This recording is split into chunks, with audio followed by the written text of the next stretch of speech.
गुरुमुखो महापुरुष फरमाते हैं, हे सेवक व्याकुल न हो, चिंता न कर। विपद या विपरीत अवस्था आने पर परेशान न हो। ईश्वर इच्छा पर चलना आरंभ कर तो सर्व कार्य सरल हो जाएंगे। हे दयालु पिता, मुझे तो प्राय वे लोग अच्छे लगते हैं जो मेरे विचारों के अनुसार चलते हैं और मुझे शारीरिक सुख देते हैं, परंतु वास्तव में अच्छे वे लगने चाहिए जो आपको प्रिय हो। कृपा करके मुझ में यह परिवर्तन करें जिससे मैं शरीर और मन के जाल से स्वतंत्र हो जाऊं। एक म्यान में दो तलवारें कैसे समाएंगी? एक दिल में मालिक का प्रेम और इंद्रिया रस दोनों नहीं रह सकेंगे। यदि मालिक का प्रेम चाहते हो तो इंद्रियों की इच्छाएं और शारीरिक सुख त्याग दो। गुरुमुखो, संसार में कितने ही ऐसे लोग हैं जिन्होंने कुटुंब का मोह और माया का लोभ नहीं त्यागा तथा न ही किसी पूर्ण पुरुष की आज्ञा में मन को लगाया है, फिर भी भक्त कहलाने की चाह रखते हैं। स्वार्थी और विकारी लोग बाहर दिखावा परोपकार का करते हैं, परंतु भीतर ही भीतर वे अपनी बड़ाई की इच्छा रखते हैं। भक्ति पथ में गुरु कृपा के अभिलाषियों को निम्नलिखित गुण धारण करने आवश्यक है। चतुराई को छोड़कर सरल स्वभाव बनाना, गुरु आज्ञा के वचन में रहना, सहनशीलता, धैर्य, संतोष, परोपकार करना, आलस्य का त्याग, इंद्रिय रसों में निरासक्ति, एकांत सेवन, अहंकार का त्याग, सत्संगति तथा यम नियमों का पालन करते हुए शब्द अभ्यास में तत्पर रहना। इन गुणों को ग्रहण करने पर ही हृदय रूपी सिंहासन पर मालिक का साम्राज्य होगा तथा आनंद में जीवन बनेगा। हे भगवान, जिस पर आपकी कृपा हो वह अनपढ़ भी पढ़े लिखे से अधिक भेद वाले बातें समझ लेता है। चाहे वह रूप रंग में अच्छा न हो, परंतु आपकी दरगाह में चमकता है। शरीर चाहे निर्बल है, परंतु कहीं जाता है तो बड़े बड़े सूरमों को पराजित कराता है। सद्गुरु का सच्चा सेवक वह नहीं है जो उनके हुक्मनामे को स्वर से पढ़े या प्रेम से चूम ले पर अमल न करे, अपितु उनका प्रिय सेवक वह है जो पढ़े, सुने और प्रेम से अमल करे। गुरुमुखो, यदि सद्गुरु की शरण पकड़ी है तो उस राह में जो सद्गुरु के लिए कष्ट सहन करने वाले पड़े तो प्रसन्न से सहन करो। शारीरिक झूठे कार्यों के लिए भी तो सहन करते हो, यदि सत्य के लिए सहन कर लिए तो कौन सी बड़ी बात है। विश्वास करो कि तुम अकेले नहीं हो, दूर की सहायता तुम्हारे साथ है और जय अंत में सत्य की ही होगी। गुरुमुखो, सद्गुरु के वचन है कि हे सेवक, तुम जो कभी कभी शीघ्र दुखी एवं उदासीन हो जाते हो तो इससे यह प्रकट होता है कि अभी तुम में आत्मिक निर्बलता है और इच्छाओं का त्याग नहीं किया तथा स्वयं को पूर्ण समर्पण नहीं किया है। गई सो बीत गई, अब भविष्य में ध्यान रखो, तुम चिंता न करो। सद्गुरु शब्द के अतिरिक्त अन्य कुछ भी विकार न करो।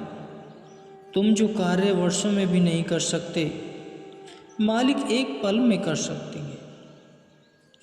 जीव की परीक्षा सुख में नहीं दुख में होती है और परीक्षा के पश्चात ही परिणाम निकलता है।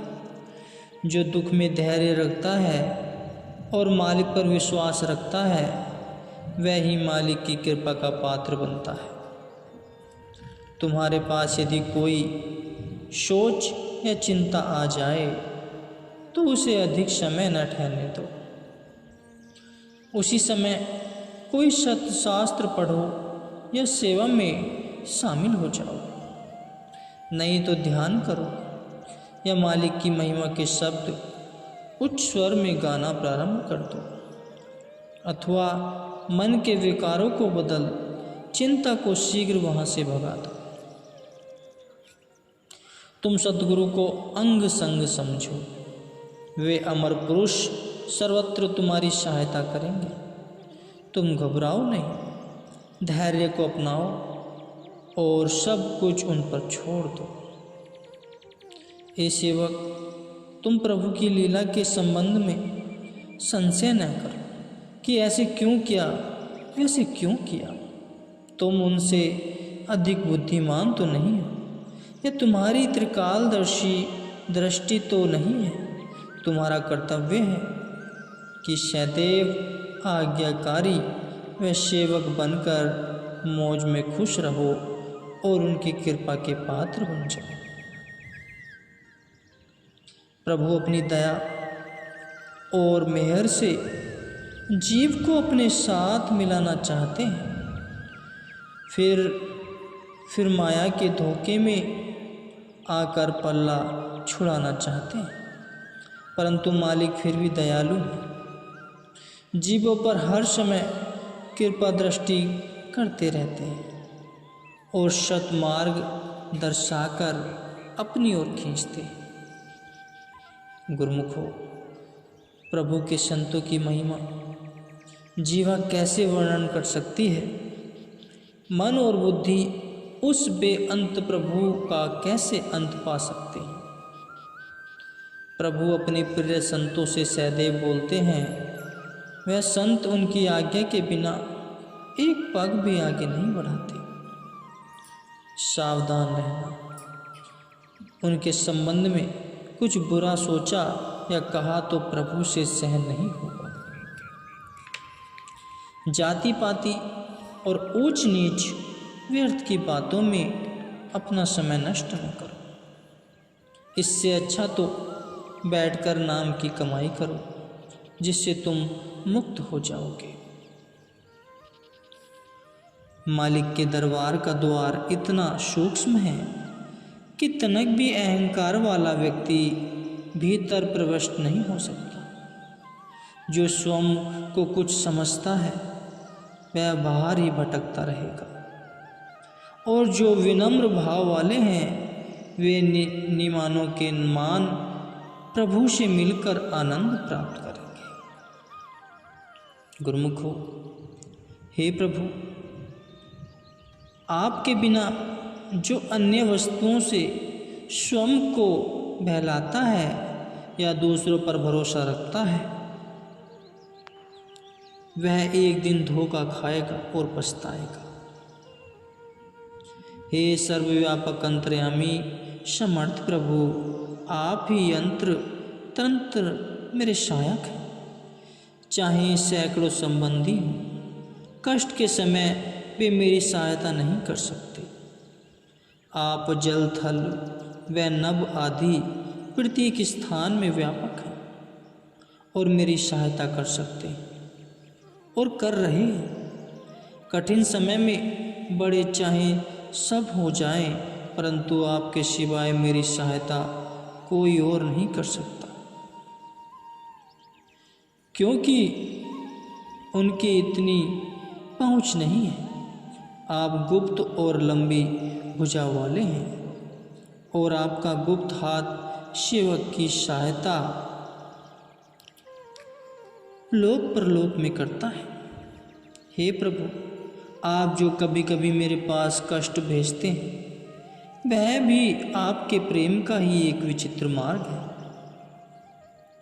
सुनार भी जिस सोने में से खोट निकालना चाहता है वह उसे अग्नि में तपाता है। संसार में झकोले तो अस्थिर हैं, उनमें सेवक को परेशान नहीं होना चाहिए, क्योंकि वे आज हैं तो कल नहीं है। धैर्य करके साहस से पग क्रमशः आगे बढ़ाकर और सेवक धर्म को निभाकर सद्गुरु की प्रसन्नता प्राप्त करनी चाहिए।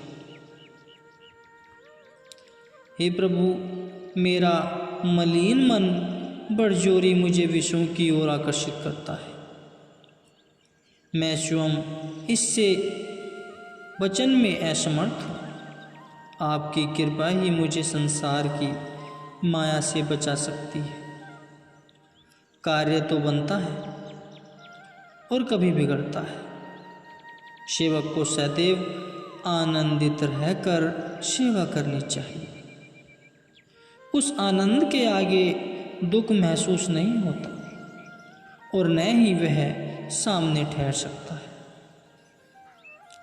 सद्गुरु की मौज होती है कि सेवक सच्ची भक्ति करके लाभान्वित हो और उसके हित के लिए वे समय समय पर अनमोल वचन फरमाकर सच्ची भक्ति का मार्ग दिखाते हैं।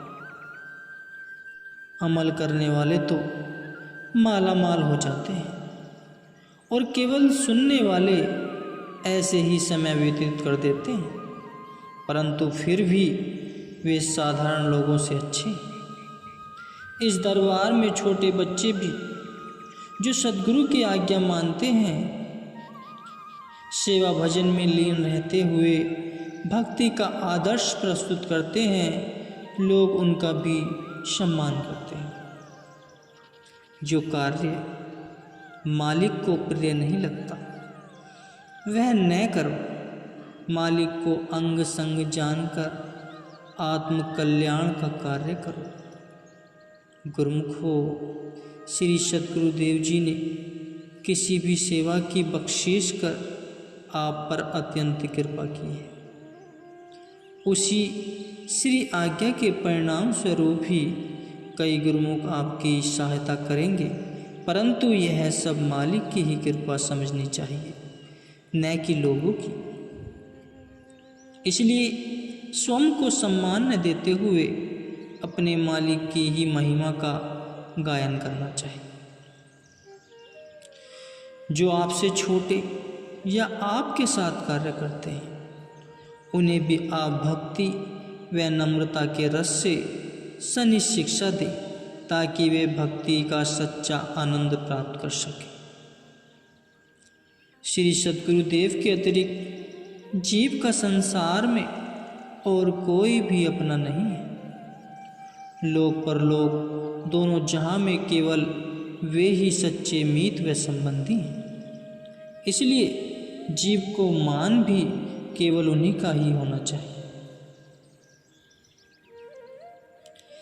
किसी की लाखों करोड़ की आय हो और अनगिनत सेवादार आज्ञा एवं संकेत मात्र पर चलने वाले क्यों न, किंतु यह निश्चय कर जानिए कि एक दिन सभी विलंग हो जाएंगे।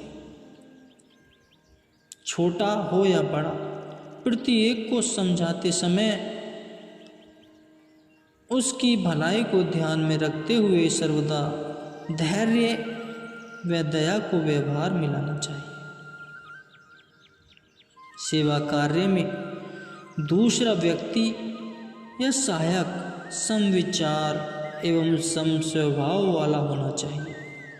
यदि ऐसा न भी हो तो सहन शक्ति का प्रयोग करते हुए धैर्य व सुमति के समय व्यतीत करना चाहिए। किसी के प्रति मन में नफरत या घृणा नहीं होनी चाहिए। आप कहेंगे कि अमुक व्यक्ति का व्यवहार ठीक नहीं है, परंतु जब भली भांति विचार करोगे तो ज्ञात होगा कि आपके विवेक में ही त्रुटि है।